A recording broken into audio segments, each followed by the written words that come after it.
नमस्कार, मैं हूं सुधीर चौधरी और डीएनए में आपका स्वागत है। आज हम तमिलनाडु की उबलती हुई राजनीति का एक बार फिर से आपके लिए विश्लेषण करेंगे। दक्षिण भारत का सबसे महत्वपूर्ण राज्य तमिलनाडु इस वक्त राजनीतिक संकट में है। राज्य के कार्यवाहक मुख्यमंत्री ओ पनीरसेल्वम ने अपनी ही पार्टी यानी एआईएडीएमके से बगावत कर दी है। अब एक तरफ शशिकला है जो जल्द से जल्द किसी भी कीमत पर तमिलनाडु की सत्ता पर कब्जा करना चाहती हैं, और दूसरी तरफ पनीरसेल्वम है जो फिलहाल तमिलनाडु के कार्यवाहक मुख्यमंत्री हैं और राज्य के मुख्यमंत्री बने रहने के नए नए फॉर्मूले तलाश रहे हैं। राजनीति भी क्या चीज होती है। आज शशिकला के पास विधायक हैं लेकिन जनता का समर्थन नहीं है, और पनीरसेल्वम के पास सहानुभूति है लेकिन विधायक नहीं है। शशिकला और पनीरसेल्वम के टकराव से कुछ नई बातें निकलकर सामने आ रही हैं और कई नए सवाल भी उठ रहे हैं। पनीरसेल्वम और शशिकला दोनों ही जयललिता की राजनीतिक विरासत पर अपना हक जता रहे हैं, लेकिन सवाल यह है कि क्या जयललिता ने इनमें से किसी को भी अपना उत्तराधिकारी बनाया था। सवाल यह भी है कि आखिर जयललिता को उनके आखिरी समय में अपने करीबी लोगों से दूर क्यों रखा गया। लोगों के मन में यह बात भी खटक रही है कि जयललिता की मौत को लेकर पारदर्शिता क्यों नहीं बरती गई। क्या जयललिता की मौत के मामले में किसी तरह की कोई साजिश है। और सबसे बड़ा सवाल यह है कि अब तमिलनाडु की राजनीति में आगे क्या होगा। आज हम इन सभी सवालों के जवाब ढूंढने की कोशिश करेंगे। इसके बाद हम दिल्ली के साथ यहां के मुख्यमंत्री अरविंद केजरीवाल के सौतेले व्यवहार का डीएनए टेस्ट करेंगे। जब नेताओं के अंदर महत्वाकांक्षा की मात्रा ज्यादा हो जाती है तो कई बार वो जरूरत से ज्यादा काम अपने हाथों में ले लेते हैं और जनता से किए गए वादे भूल जाते हैं। आज हमारे पास कुछ ऐसे कागजात हैं जो ये बताते हैं कि गोवा और पंजाब की राजनीति में उतरने के बाद से आम आदमी पार्टी की सरकार ने दिल्ली पर ध्यान देना छोड़ दिया है। हालत ये हो गई है कि दिल्ली की सरकार दिल्ली के बजट में अलग अलग विकास कार्यों के लिए आवंटित किए गए 20,600 करोड़ रुपए में से 60% फंड का इस्तेमाल ही नहीं कर पाई है। ये बात आज एक विश्लेषण की मांग करती है। इसके अलावा हम आपको ये भी बताएंगे कि यूनाइटेड नेशंस में चीन किस तरह वीटो पावर का दुरुपयोग कर रहा है। चीन ने पाकिस्तान के साथ भाईचारा निभाने के लिए भारत को एक बार फिर धोखा दिया है, और ये सब खुलेआम पूरी दुनिया के सामने संयुक्त राष्ट्र में हुआ है। संयुक्त राष्ट्र में जैश ए मोहम्मद के आतंकी मसूद अजहर पर प्रतिबंध लगाने के लिए भारत के प्रस्ताव को चीन ने अपनी शक्तियों का इस्तेमाल करके होल्ड पर डाल दिया है। आप ये भी कह सकते हैं कि चीन और पाकिस्तान आतंकवाद के पौधे को पानी और फर्टिलाइजर की खुराक दे रहे हैं, और पूरी दुनिया चाहकर भी कुछ नहीं कर पा रही। ये दुनिया भर में कूटनीतिक समझौते करने वाले बड़े बड़े देशों के लिए एक चुनौती है, और इस पर आज बात करना जरूरी है। लेकिन आज सबसे पहले तमाम बड़ी खबरें देखते हैं नॉनस्टॉप न्यूज में। नोटबंदी को बड़ी बदइंतजामी बताने वाले पूर्व प्रधानमंत्री मनमोहन सिंह को आज प्रधानमंत्री मोदी ने राज्यसभा में जवाब दिया। राष्ट्रपति के अभिभाषण पर चर्चा के दौरान पीएम ने मनमोहन सिंह पर तंज किया। राजनेताओं ने डॉक्टर साहब से बहुत कुछ सीखने जैसा है। इतना सारा हुआ, उन पर एक दाग नहीं लगा। बाथरूम में रेनकोट पहन करके नहाना, ये कला तो डॉक्टर साहब ही जानते हैं और कोई नहीं जानता। पीएम मोदी ने पूछा कि जिस देश की अर्थव्यवस्था पर 35 साल तक मनमोहन सिंह का दबदबा रहा, उस देश का बुरा हाल क्यों है। शायद ही कोई ऐसा अर्थ जगत का व्यक्ति होगा जिसने हिंदुस्तान के 70 साल की आजादी में आधा समय एक ही व्यक्ति का इतना दबदबा रहा हो। प्रधानमंत्री के इस बयान के बाद मनमोहन सिंह समेत कांग्रेसी सांसदों ने सदन से वॉकआउट किया। पीएम ने सीधा तौर पे आरोप लगाया, क्या कहेंगे? इस पर पीएम ने कहा कि मर्यादा लांघने पर जवाब सुनने के लिए भी तैयार रहना चाहिए। इतने बड़े पद पर रहे हुए व्यक्ति ने सदन में जब लूट और ब्लंडर जैसे शब्द प्रयोग किए थे तो 50 बार उधर भी सोचने की जरूरत थी कि मर्यादा अगर लांघते हैं तो सुनने की भी तैयारी। पूर्व प्रधानमंत्री मनमोहन सिंह को लेकर पीएम मोदी के बयान पर कांग्रेस का आरोप है कि प्रधानमंत्री ने राजनीतिक मर्यादा को गिरा दिया। इन्होंने राजनीतिक संवाद की मर्यादा तोड़ दी है और उसको इस निम्न स्तर पर लेकर चले गए कि उस स्तर पर बैठकर हम उनसे बातचीत नहीं कर सकते। डॉक्टर मनमोहन सिंह पे आरोप लगाना जैसे कि वो स्कैमस्टर हैं, ऐसा हमने कभी प्रधानमंत्री को कहते नहीं देखा। ये प्रधानमंत्री को ये सोचना चाहिए कि ये देश के प्रधानमंत्री हैं। राज्यसभा सांसद डॉक्टर सुभाष चंद्रा ने कहा कि पीएम ने सिर्फ सच बोला है। वो सच्चाई है क्या? ये सच्चाई नहीं है? आपने और आप हम नहीं जानते क्या?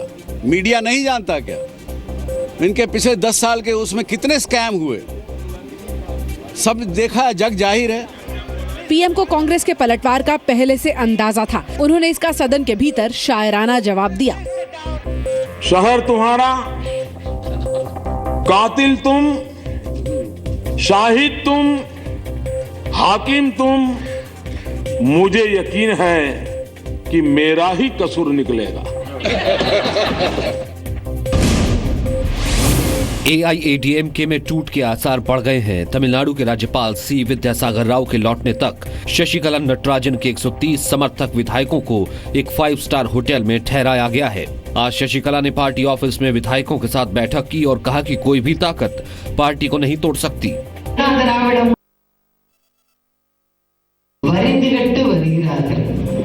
துரோகத்தின் வடிவத்திலும் வருகிறார்கள்.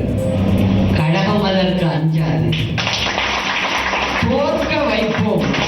वहीं सीएम पद से इस्तीफा दे चुके ओ पन्नीरसेल्वम ने कहा कि जो तमिलनाडु की जनता के साथ है वो उसके साथ है और जरूरत पड़ने पर वो बहुमत साबित करने को भी तैयार है। தமிழக மக்களுடைய உரிமைகளுக்கு நாங்கள் தொடர்ந்து குரல் கொடுப்போம். பங்கம் ஏற்படுகின்ற பொழுது அதனுடைய நியாயத்தை நாங்கள் எடுத்துச் சொல்வோம். மக்களுக்கு ஏற்றுக்கொள்ளக்கூடிய திட்டங்களை தான் நாங்கள் வரவேற்போம். மக்களுக்கு விரோதமாக இருக்கின்ற திட்டங்களை மத்தியில் யார் ஆட்சியில் இருந்தாலும் நாங்கள் அதை எதிர்ப்போம் என்று சொல்லி। सूत्रों के मुताबिक शशिकला के सभी विधायक अब दिल्ली आने की तैयारी में हैं। तमिलनाडु की पूर्व सीएम जयललिता की मौत की वजहों की सरकार ने जांच का आदेश दिया है। तमिलनाडु के कार्यवाहक सीएम पनीरसेल्वम ने कहा, जांच के लिए एक पैनल का गठन किया जाएगा। वो इसकी अध्यक्षता सुप्रीम कोर्ट के जज से कराने की सिफारिश करेंगे। पनीरसेल्वम का आरोप है कि जयललिता करीब 75 दिन अस्पताल में भर्ती थीं, लेकिन इतने दिनों में एक बार भी जयललिता से उनको मिलने नहीं दिया गया था। यूपी चुनाव के पहले चरण की 73 सीटों के लिए कल शाम प्रचार थम जाएगा। इसके पहले आज गाजियाबाद में पीएम मोदी ने यूपी की कानून व्यवस्था को लेकर अखिलेश सरकार पर निशाना साधा। उस विकास के वनवास को समाप्त करके 14 साल के बाद फिर उत्तर प्रदेश में विकास की धारा बहाने का चुनाव है। बिजनौर में अखिलेश यादव ने 4 जनसभाएं की। अखिलेश यादव ने दावा किया कि यूपी में समाजवादी पार्टी की लहर चल रही है। मुश्किल से साइकिल बची, आज जानते होंगे कैसे साइकिल बचा है। यही साइकिल का साथ छूट गया होता, लेकिन आपके सहयोग से और ऊपर वाले की मदद से हमें साइकिल दोबारा मिल गई। कांग्रेस उपाध्यक्ष राहुल गांधी ने हाथरस में रैली की। मोदी जी से पूछा, पिछले 2.5 साल में नरेंद्र मोदी जी ने 1,10,000 करोड़ रुपया हिंदुस्तान के सबसे अमीर लोगों का कर्जा माफ किया। बदायूं में मायावती ने अखिलेश सरकार पर बीएसपी सरकार की योजनाओं का नाम बदलकर उन्हें अपने नाम से चलाने का आरोप लगाया। गाजियाबाद की चुनावी रैली में कांग्रेस उपाध्यक्ष राहुल गांधी ने अमेरिका के पूर्व राष्ट्रपति बराक ओबामा का जिक्र किया। राहुल ने कहा कि वो ऐसा दिन देखना चाहते हैं जब ओबामा बेडशीट खरीदें तो उस बेडशीट पर मेड इन यूपी लिखा हो। जब ओबामा साहब दुकान में जाएं और दुकान में वो एक बेडशीट खरीदें और बेडशीट पे लिखा हो मेड इन उत्तर प्रदेश। राहुल ने दावा किया कि कांग्रेस और समाजवादी पार्टी का गठबंधन सरकार में आया तो लखनऊ के आम और अचार अमेरिका एक्सपोर्ट होंगे और यूपी को मैन्युफैक्चरिंग हब बनाया जाएगा। आरएसएस प्रमुख मोहन भागवत ने कहा है कि हिंदुस्तान में जन्म लेने वाले हर व्यक्ति की राष्ट्रीयता हिंदू है। मध्य प्रदेश के बैतूल में हिंदू सम्मेलन में हिस्सा लेने पहुंचे भागवत ने कहा कि अगर मुस्लिम खुदा की इबादत के साथ भारत माता की आरती करें तो इसमें क्या हर्ज है। राष्ट्रीय मुस्लिम मंच है तो भारत माता की आरती करेगा ही। इसमें आश्चर्य कोई बात नहीं है, क्योंकि इबादत से मुसलमान होंगे, राष्ट्रीयता से कोई हिंदू है, भारत माता के पुत्र है। भागवत ने बैतूल जेल में जाकर आरएसएस प्रमुख रहे सदाशिवराव गोलवलकर को श्रद्धांजलि भी दी। कांग्रेस ने इस पर आपत्ति जताते हुए पूछा कि मोहन भागवत किसी संवैधानिक पद पर नहीं है, तो जेल में कार्यक्रम की इजाजत क्यों दी गई? दिल्ली में राज्यसभा सांसद और एसएल ग्रुप के चेयरमैन डॉक्टर सुभाष चंद्रा ने बच्चों को करियर में आगे बढ़ने का मंत्र दिया। तालकटोरा स्टेडियम में आयोजित कार्यक्रम में डॉक्टर चंद्रा ने बच्चों के सवालों के जवाब भी दिए। डॉक्टर चंद्रा ने बच्चों को बताया कि हमारे आसपास नेगेटिविटी होती है, लेकिन उस पर जीत हासिल करना मुमकिन है। कभी जिंदगी में डरना मत, कोई चीज असंभव नहीं है, उससे कभी भी डरना मत। हमेशा प्रश्न पूछिए। कोई आपसे कहे कि ये आप नहीं कर सकते, तो प्रश्न पूछिए, क्यों नहीं कर सकता?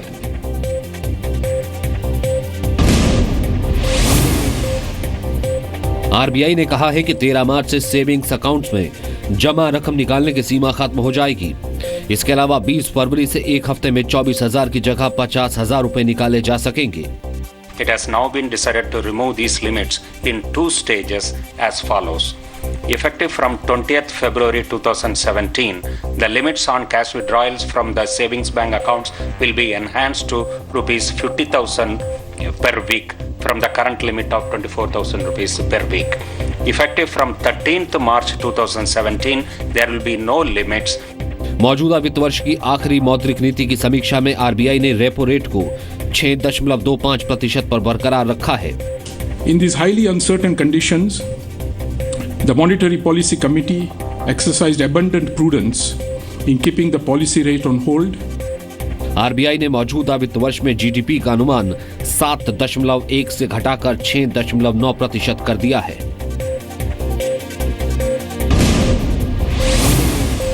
दिल्ली में केजरीवाल सरकार विकास के लिए आवंटित बजट का 12,224 करोड़ यानी 60% हिस्सा अभी तक खर्च नहीं कर पाई है। जी मीडिया के अखबार डीएनए के मुताबिक दिल्ली के बजट में ये पैसा शिक्षा, स्वास्थ्य, सड़क और यातायात जैसी जरूरी सुविधाओं के लिए आवंटित था। इस मामले में मुख्य सचिव ने दिल्ली सरकार के कई अधिकारियों को तलब कर जवाब मांगा है। दिल्ली सरकार ने महिला सुरक्षा पर 200 करोड़ खर्च करने, ट्रैफिक एलईडी स्क्रीन के लिए 137 करोड़ खर्च करने और स्कूलों में 100 करोड़ की लागत से सीसीटीवी लगाने के वादे किए थे, जो अभी तक पूरे नहीं हुए हैं।